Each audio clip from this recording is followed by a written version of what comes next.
सभी को नमस्कार। मैं राज हूँ, उम्र 25, मुंबई से। खैर कहानी पर आता हूँ। मैं अपनी हाल ही में घटी घटना के साथ वापस आया हूँ। मेरे साथ हमारे फ्लैट के पास एक छोटा सा घर था। वहाँ एक दंपत्ति अपनी 2 बेटियों के साथ रहते हैं। मैं उन्हें पिछले 15 साल से जानता हूँ। अब वो दोनों बेटियां कॉलेज चली गई।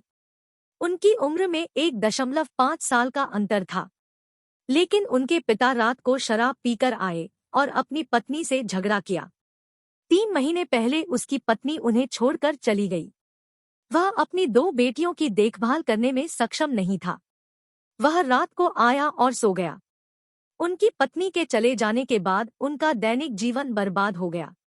मैं उन दोनों लड़कियों को तब से जानता था जब वे बहुत छोटी थी। उनके नाम सपना और सारिका है। वे कॉलेज में पढ़ रही थी। मुझे नहीं पता कि वे कैसे पढ़ते थी, लेकिन दोनों के बॉयफ्रेंड थे। दोनों ही खूबसूरत लग रही थी, लेकिन छोटी वाली ज्यादा सेक्सी थी। वे दोनों दुबली पतली हैं। जब भी हम एक दूसरे का सामना करते हैं तो मुस्कुराते हैं। एक दिन जब मैं अपने ऑफिस से अपने फ्लैट पर लौट रहा था तो मैंने देखा कि उनके घर के सामने कुछ लोग उलझे हुए थे। मैं उनके दरवाजे पर गया। खूब जमघट लगा। मैं 1 घंटे से बाहर इंतजार कर रहा था।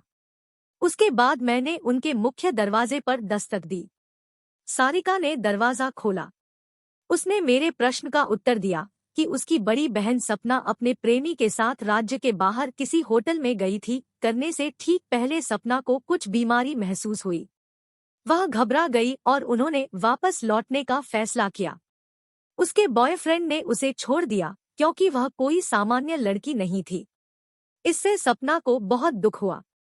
मैंने देखा सपना अपने बेडरूम में रो रही थी। फिर मैं वहां से लौट आया।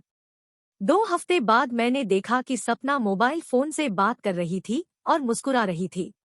मैंने उसकी कॉल खत्म करने के बाद उससे पूछा कि वह कैसी थी।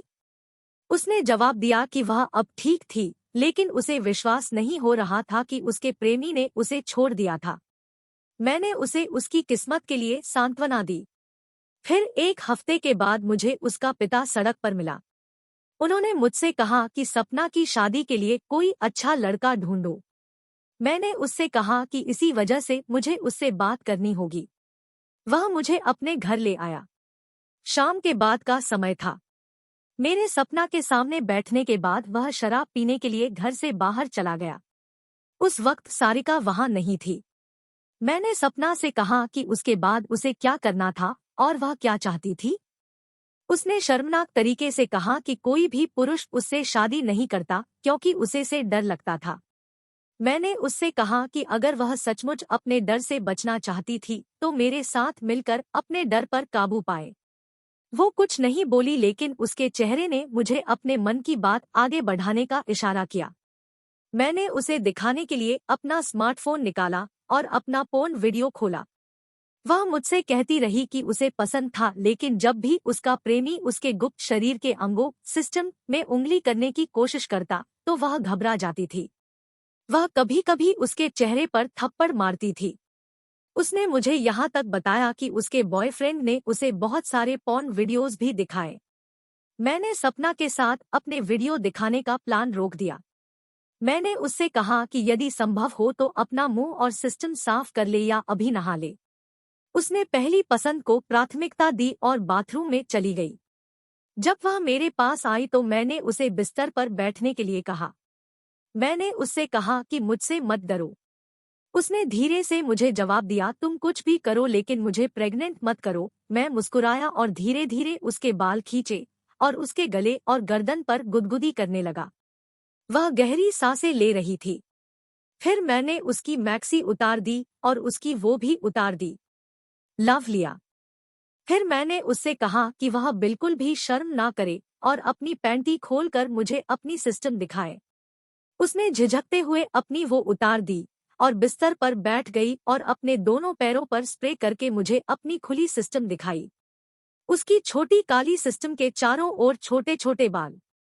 मैंने धीरे से अपनी हथेली उसकी सिस्टम पर रखी। मेरे स्पर्श से उसके शरीर में कंपन हो गया। मैंने उसकी सिस्टम को सूंघा और कुछ देर तक उसकी सिस्टम को चाटा। अपनी जीभ से चिकनाई करने के बाद मैंने धीरे से अपनी बीच वाली उंगली उसकी सिस्टम के छेद में डाल दी। मुझे ऐसा लगा जैसे उसकी सिस्टम मेरी उंगली पर काट रही हो।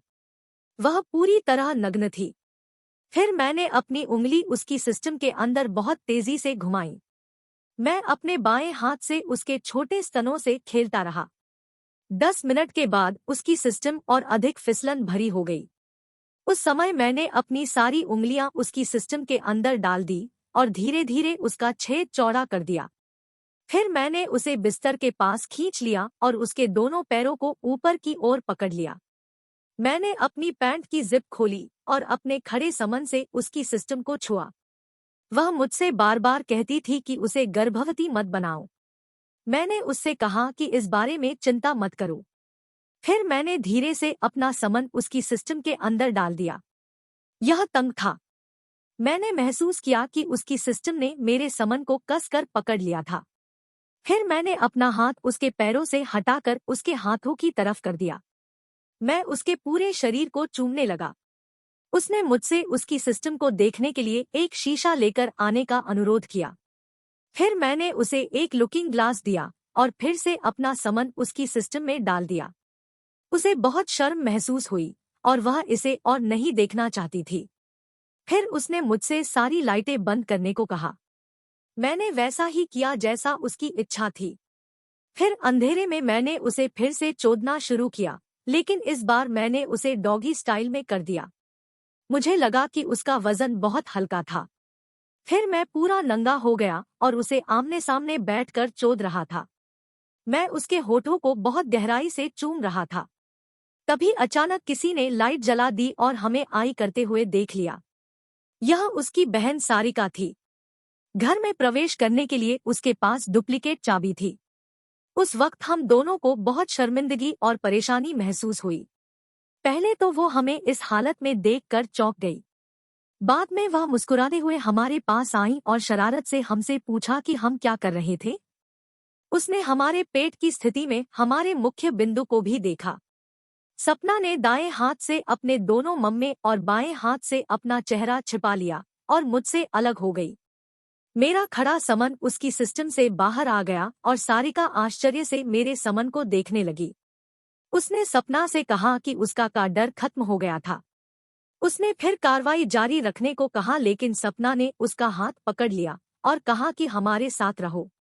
मेरे दिल की धड़कन तेज चल रही थी, क्योंकि मुझे सपना को उसकी बहन सारिका के सामने चोदना था। मिशनरी पोजीशन में मैंने सपना को चोदना शुरू कर दिया। सारिका ने सपना के माथे पर हाथ फिराया। इस बार सारिका ने मेरे समन को सपना की सिस्टम के अंदर देखा। दूसरे हाथ से उसने सपना की सिस्टम को छुआ।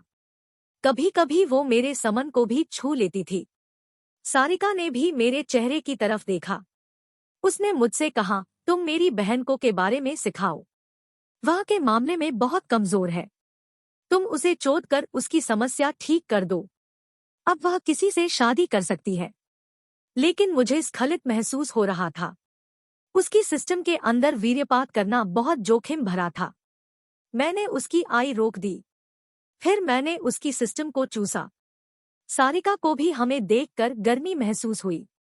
मैं बिस्तर से नीचे आया और खड़े होकर उसे 1 मिनट तक चोदा और 2 मिनट तक उसकी सिस्टम को चूसा। इस तरह हमने करीब 30 मिनट तक एंजॉय किया। सारिका ने भी हमें आगे बढ़ने के लिए प्रोत्साहित किया। तभी सपना को पेशाब करने का मन हुआ और वो बाथरूम में चली गई। मैं सारिका के सामने नंगा खड़ा था।